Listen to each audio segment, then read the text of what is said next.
Bom dia, turma 232. Hoje é dia 13 de julho, é dia mundial do rock. Gurizada, a gente começa a nossa aula hoje continuando a falar sobre o governo Getúlio Vargas, o governo de Vargas do período que a gente vai conhecer como a Era Vargas. É um período bem grande do governo de Vargas e a gente vai entender o que levou este governo a se perpetuar no poder. Então a gente viu na nossa primeira aula, né, como foi arquitetado este golpe em 1930.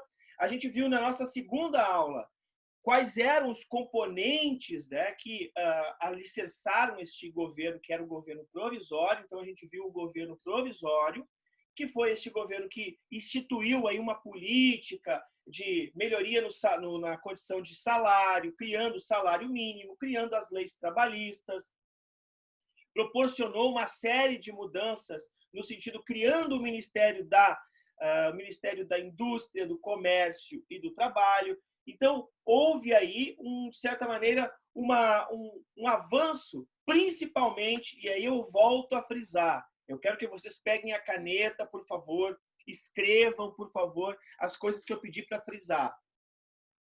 Vai lá, André, pega a caneta lá, André. Que é o seguinte, eu quero que vocês coloquem aí que este governo de Vargas vai ser um governo para as cidades, para o urbano, não é para o campo. Como assim, professor? O governo só vai trazer as novidades trabalhistas para quem mora nas cidades. Quem mora no campo é aquela pessoa que trabalha na fazenda, ela não terá alcance nas leis trabalhistas. As leis trabalhistas para as pessoas do campo, elas só vão ocorrer em 1989, só muito tempo depois, com a Constituição de 88. Ela não vai ocorrer agora, tá? Então, anotem aí as mudanças nas políticas de salário, de leis trabalhistas, de horário de trabalho, de salário mínimo, somente para as cidades, certo?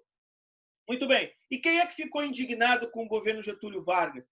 Ora, o Estado de São Paulo. O Estado de São Paulo, a elite de São Paulo, que era a elite do café, ficou muito indignada com o que estava acontecendo. Por quê? Porque ela estava no poder. Né? Era Júlio Prestes que tinha ganho as eleições. E, com toda razão, Getúlio chega no poder não respeitando a Constituição. Ele rasga a Constituição. Ele chega com um golpe. Então, nós vamos ter aí uma revolta chamada Revolta Constitucionalista de 1932. Aliás, é feriado essa semana agora. Vai ser feriado justamente, ou foi feriado dia 9, justamente comemorando esta revolução, que eles chamam de Revolução de 1932. Inclusive, descobriram até um túnel, um bunker, lá numa fazenda perto de São Paulo, né, que era o bunker esse dos soldados que se rebelaram contra Getúlio Vargas. Então, eu vou pedir licença para vocês para colocar aqui os slides, né, da gente, para vocês irem acompanhando, que fica mais fácil, tá? Tá tudo bem aí? Tá todo mundo escutando? Sim, senhora. Beleza pura. Vamos lá, então.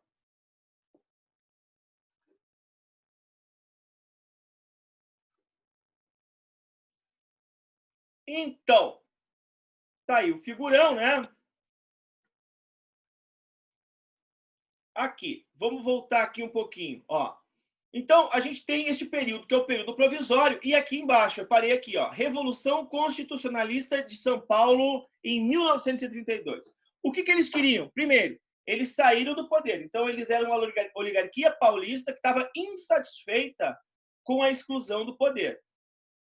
Outra coisa, as camadas médias e urbanas de São Paulo, então, se colocam contra o autoritarismo de Vargas. Por quê? Porque São Paulo vai dizer que Vargas foi extremamente autoritário ao chegar no poder, né, sem Constituição nenhuma e derrubar o governo de Júlio Prestes.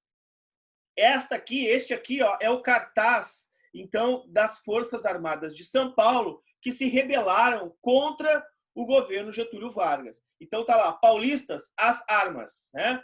Então, o símbolo de luta, que é esse MMDC, é uma sigla retirada dos estudantes mortos em manifestações cujos nomes eram Martins, Miragaia, Drauzio e Camargo. Que manifestações são essas? Manifestações contra o governo Vargas. Então, vejam, não era uma brincadeira, né? Era um movimento armado, era um movimento que queria uma retomada no poder, queria retornar ao poder. Mais do que isso, queria uma nova Constituição, então. Se Getúlio estava no poder, que fosse feito, então, através de um poder legítimo, constitucional, que fosse feita uma Constituição. Então, o resultado, né, dessa manifestação, que a gente vai chamar de revolta, é a vitória militar de Vargas. Então, Vargas, ele comanda o Exército Brasileiro, ele comanda o Exército Nacional, ele consegue, então, abafar a revolta em São Paulo, colocar as eleições e uma Assembleia Nacional Constituinte. O que é isso? Ora, se este movimento, e aí eu vou voltar aqui, se este movimento era um movimento que queria uma nova Constituição, eles conseguiram. Porque Vargas, então, ele vai levar um bafo na nuca, ele vai ficar preocupado, não, com essa movimentação, e ele vai fazer o quê? Não, eu vou fazer a Constituição, mas vocês vão para o lugar de vocês. Então, o Vargas acaba com o movimento, ele abafa o movimento, mas ele concede ali a execução ou alguém para escrever a Constituição do Brasil, a Constituição de 1934, que vai ser escrita em 34. Então, ali naquele momento, Vargas vai fazer o quê? Vargas vai colocar, uma Assembleia Constituinte. O que é isso? É uma Assembleia composta por pessoas, por deputados, que vão escrever a Constituição. Esses deputados se chamam de constituinte. Então, nós vamos ter ali o segundo período de Vargas. Então, olha aí, vou aparecer no cantinho aqui, vou aparecer eu aqui no cantinho. Pega a caneta aí, pega a caneta, André. Escreve aí, período constitucional. É o segundo período, então, da era Vargas. O primeiro a gente viu que era o quê? O primeiro era, período provisório. Período provisório, vai de 30 a 34. Agora, o período é o período constitucional, de 34 a 37. E olha o nome, gurizada, período constitucional. Se é constitucional, o que eu posso pensar sobre esse período? Eu vou sair aqui para não tirar a atenção de vocês. Este período constitucional, ele é um período, então, que tem uma Constituição. Está ali, a Constituição escrita, o movimento da revolta constitucionalista conseguiu fazer o Vargas escrever uma Constituição. E olha só as mudanças da Constituição. Agora, o voto é secreto. Antes, o voto era aberto, lembram? O voto era aquele voto a cabresto, voto aberto. O voto é obrigatório e o voto é direto. Aliás, eu pergunto a vocês, alguém sabe quais são as características de voto hoje? Como é que se vota hoje?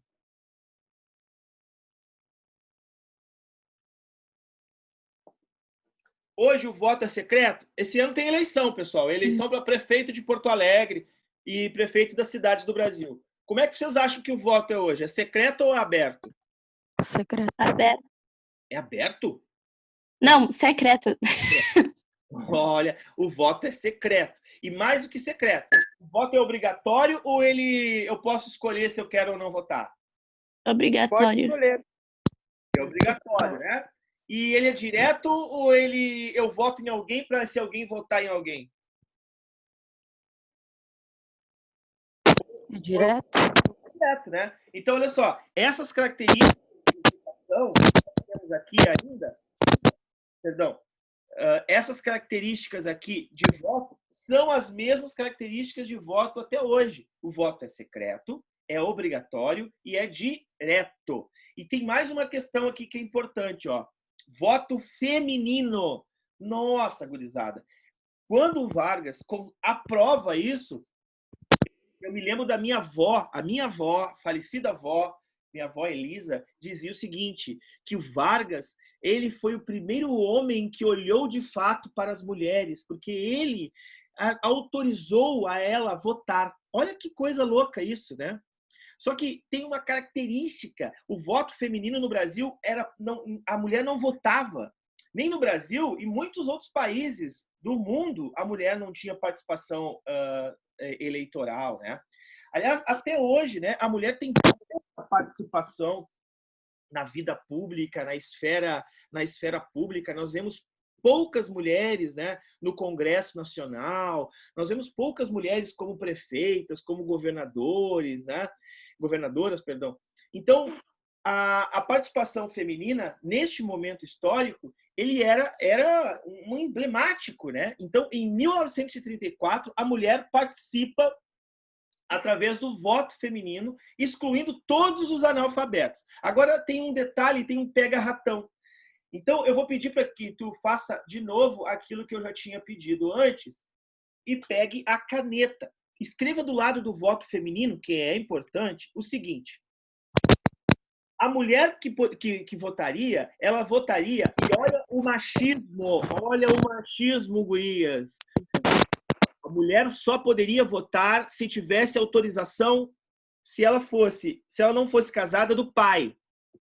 Então, olha só, o pai iria autorizar a mulher a votar. E se ela fosse casada, autorização de quem? Do marido. Então, detalhe, a mulher pode votar, mas com uma característica extremamente paternalista, machista, patriarcal. Então, vejam, é um ganho, mas não é um ganho 100%.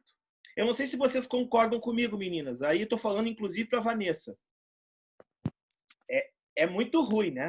Tu depender dos outros para poder dizer em quem tu quer que seja teu prefeito, que seja teu governador, que seja teu presidente. Então, o voto feminino é uma característica importantíssima da Constituição de 34.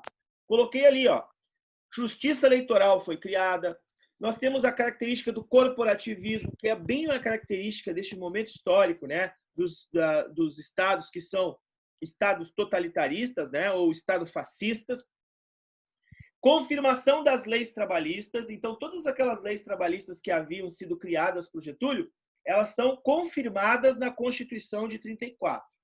E o mandato tem 4 anos. 4 anos de mandato. Ou seja, o presidente fica 4 anos no poder. Certo? O prefeito fica 4 anos no poder. E assim por diante. Então, o primeiro presidente eleito vai ser eleito de maneira indireta. E detalhe, quem vai ser ele? Getúlio Vargas. Então, olhem bem. Getúlio Vargas, ele cria a Constituição e ele ainda se coloca como o primeiro presidente a ser eleito de maneira indireta. O que é indireta? Quem é que elege Getúlio Vargas? São os parlamentares que estão no poder. Né? Então, os deputados da época vão eleger Getúlio. Não vai ser o povo. Essa é a eleição do primeiro presidente dessa nova Constituição. E depois, todos os outros presidentes serão eleitos pela eleição direta, normal, como é até hoje. Né? E o Estado, então, intervenção do Estado na exploração de minérios. Isso é importantíssimo. Por que o minério é importante?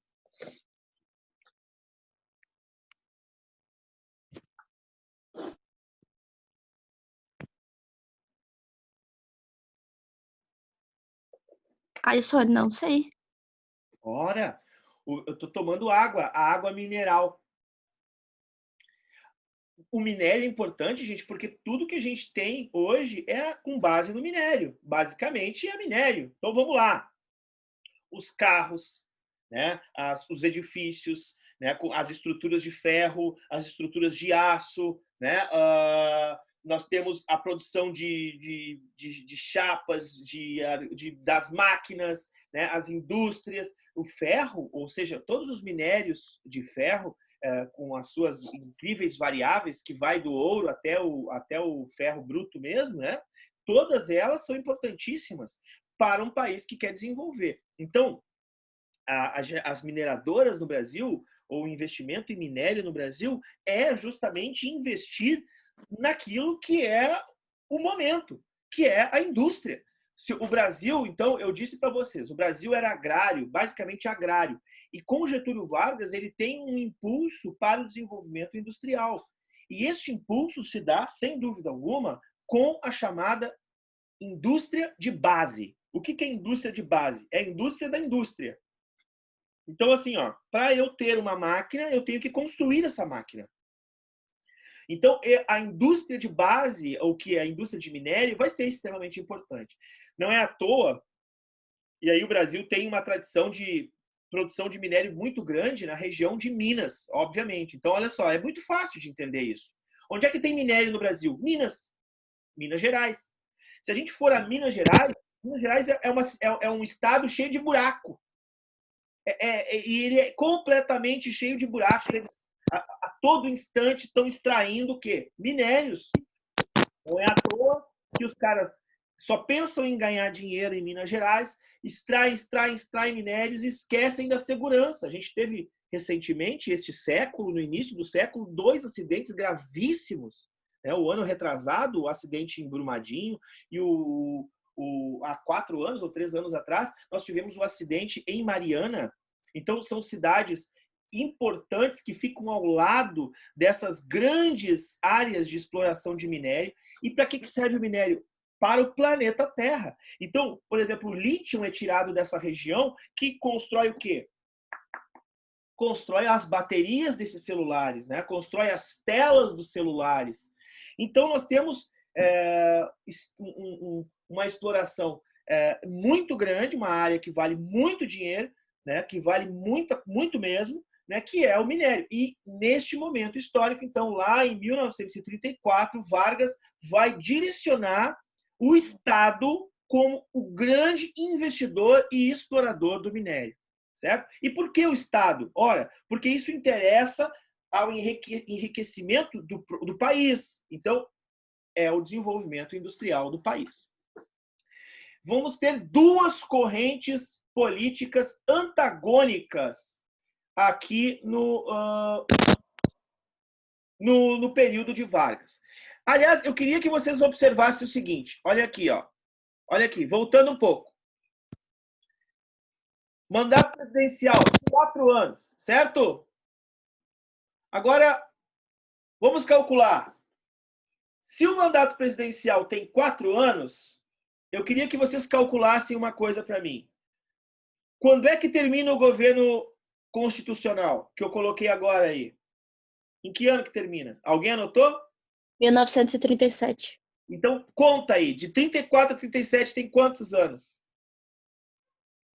3. Então, olhem só o que vai acontecer.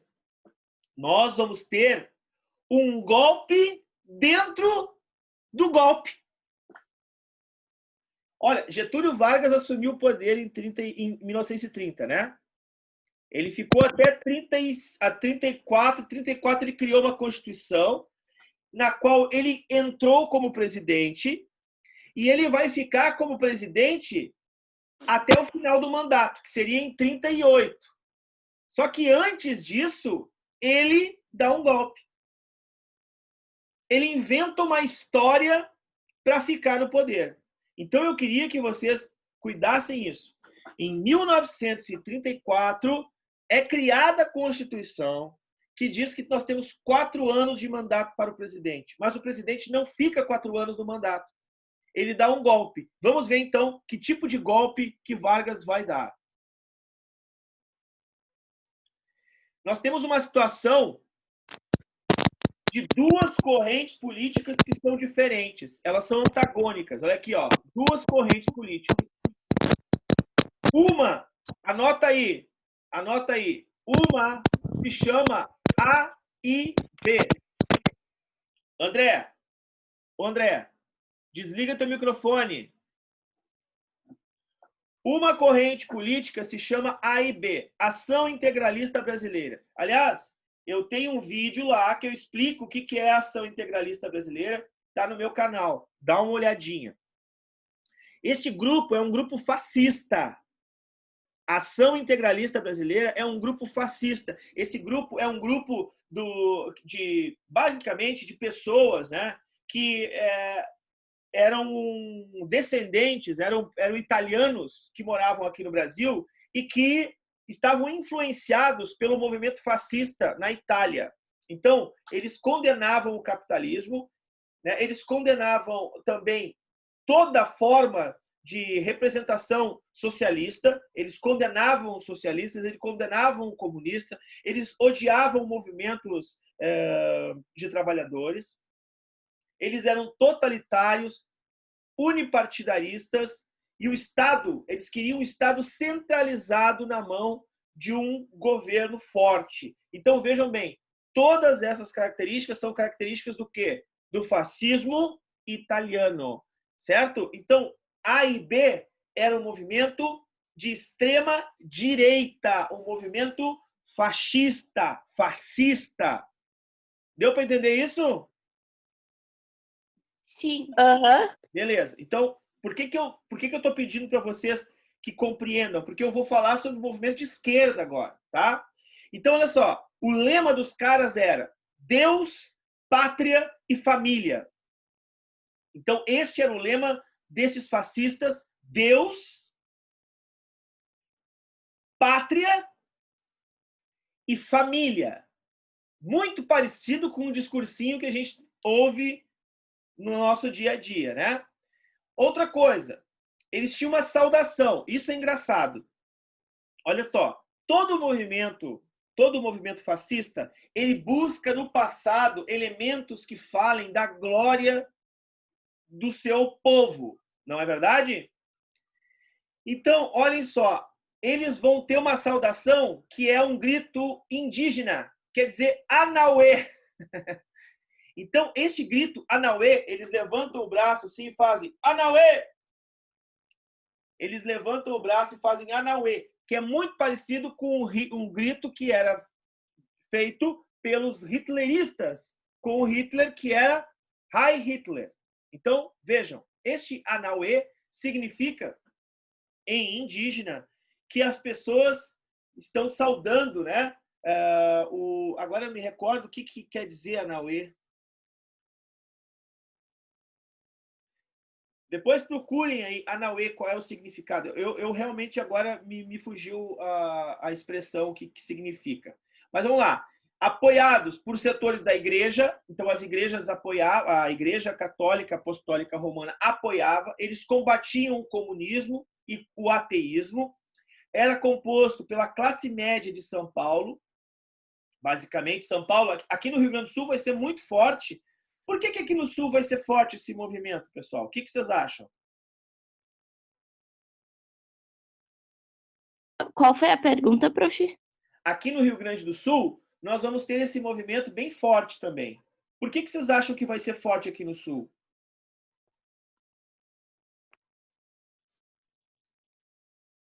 Tá aqui, Ai, não sei. tá aqui a explicação, ó.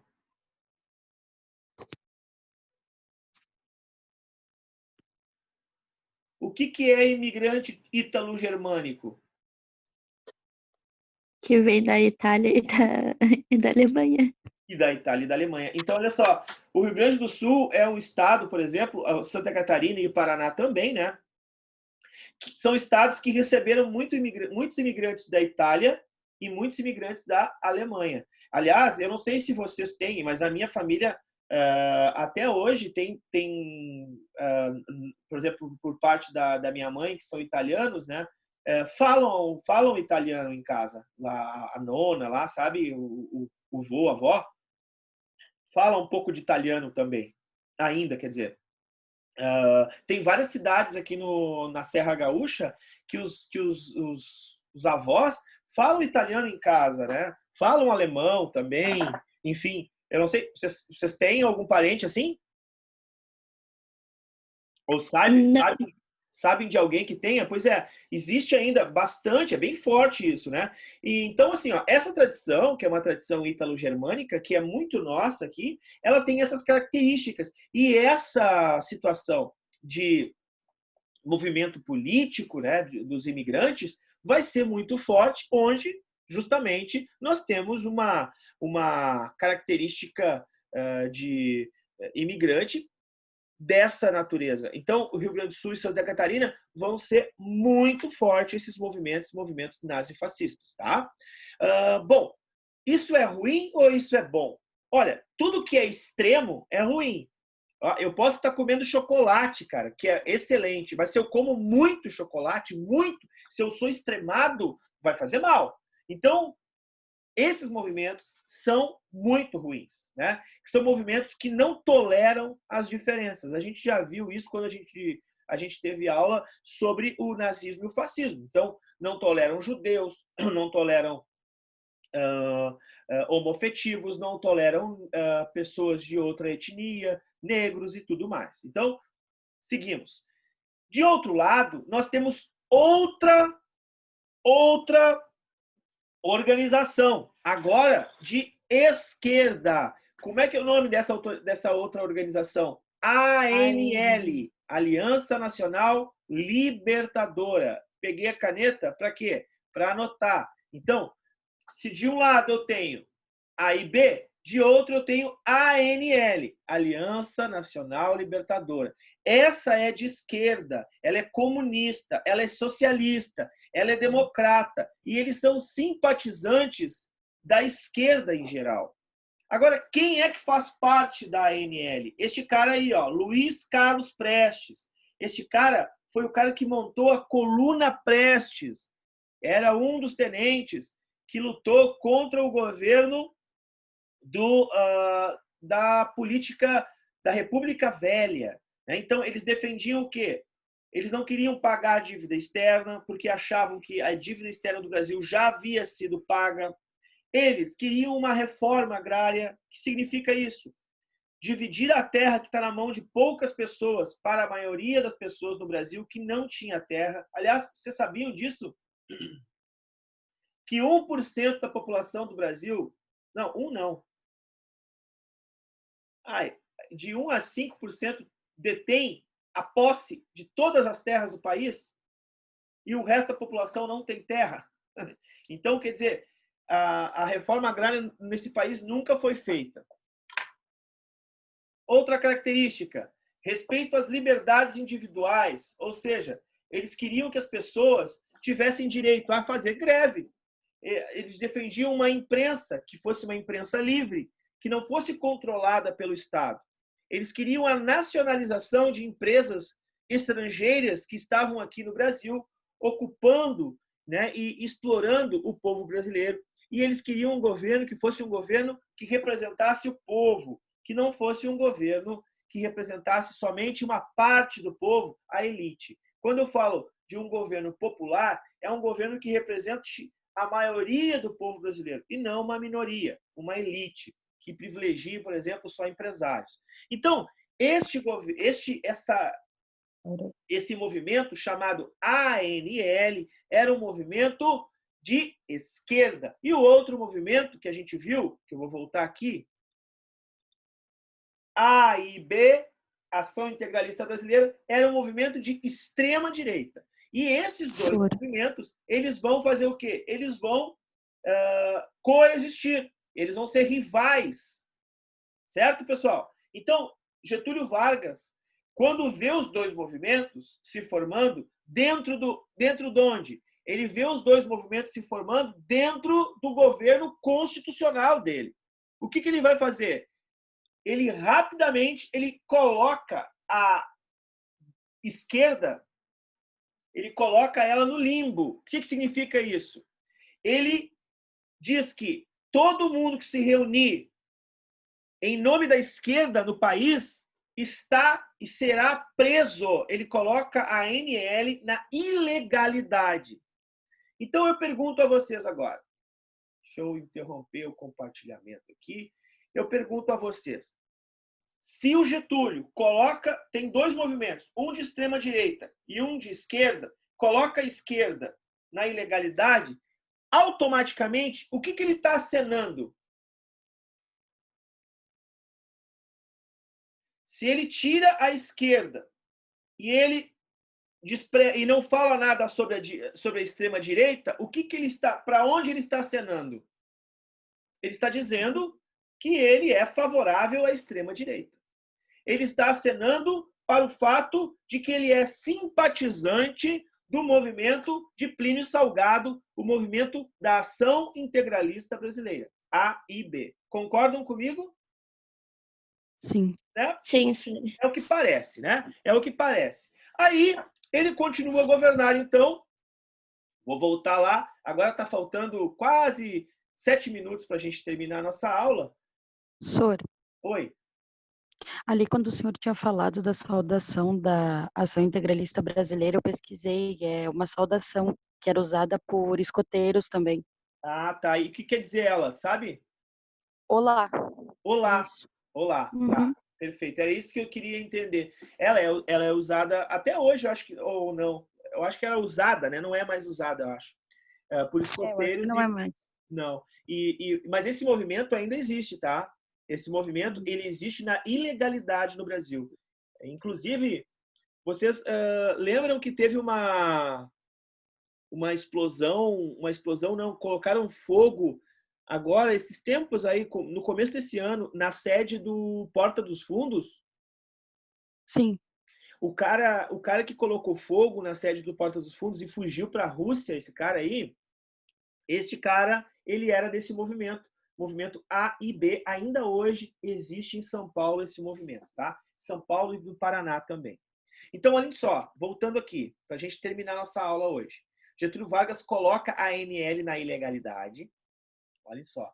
E em novembro de 1935, a ANL, que é de esquerda, né, ela vai tentar uma intentona comunista. Anota aí que isso é importante. O que é isso? É a tentativa de dar um golpe no governo Getúlio Vargas. Então, esse cara do centro, que está aí no centro, aí, ó, está sentado no centro, em 3 caras, é o cara chamado Luiz Carlos Prestes, né? Ele vai ser preso,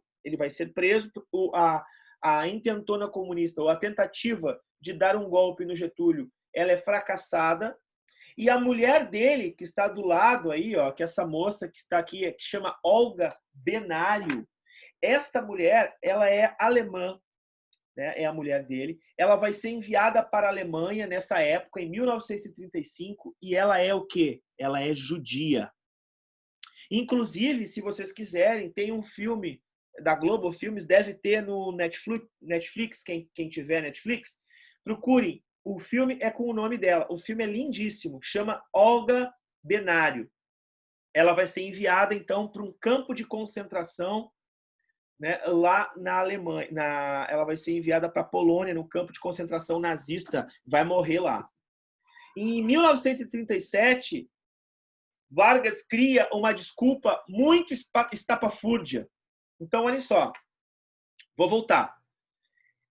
Em 35, temos a tentativa da esquerda de dar um golpe no Vargas. A esquerda vai ser toda desmobilizada. Em 37, Vargas ele cria um suposto plano comunista e diz, olha, os comunistas querem dominar o Brasil. Nós temos que combater o comunismo.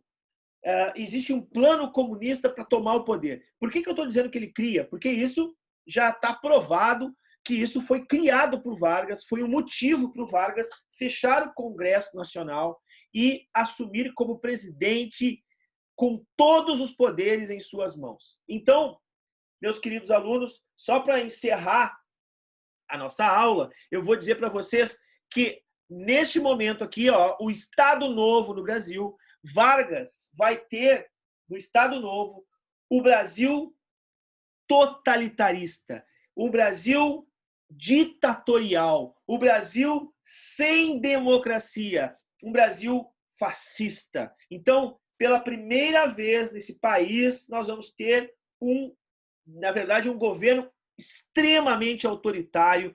E eu começo a minha aula na sexta-feira, porque nós temos um encontro na sexta-feira novamente. Eu começo a minha aula falando sobre o Estado Novo, esse governo extremamente autoritário de Vargas. Inclusive, eu separei uma cena que é a queima das bandeiras O Brasil vai queimar todas as bandeiras de Estado, só vai ter uma bandeira, a bandeira do Brasil. E as demais bandeiras não vão existir. Isso é a demonstração de completo autoritarismo, de completa centralização do poder nas suas mãos. Certo? Então, eu vou relembrar o que a gente viu aqui. A gente viu a Revolução Constitucionalista. A gente viu que ela foi uma revolução que, lá em São Paulo, da elite paulista, que queria o poder, que queria uma nova Constituição. Foi feita a nova Constituição? Foi. Constituição de 34. Essa Constituição, ela vai ter o voto feminino, mas a mulher, para votar, tinha que pedir autorização para o homem. Ela vai ter o voto secreto, obrigatório e direto. Ela vai confirmar todas as leis trabalhistas, né? Ela vai ter uma característica de Constituição com 4 anos de mandato, então ela vai ser a nova Constituição do Brasil. Perfeito? Vimos também que existiam dois modelos políticos, um era A e B, que era fascista, e outra ANL, que era de esquerda. E daí nós vamos ter, então, o golpe de 37, que eu falei para vocês. Certo, pessoal? Anotem as dúvidas. A gente tira as dúvidas na sexta-feira. Convidem o pessoal para participar da aula, por favor. Certo? E, ó, escutem muito rock, porque hoje, queridos, hoje é dia do rock! Tchau! Tchau, Sônia. Tchau, Sônia.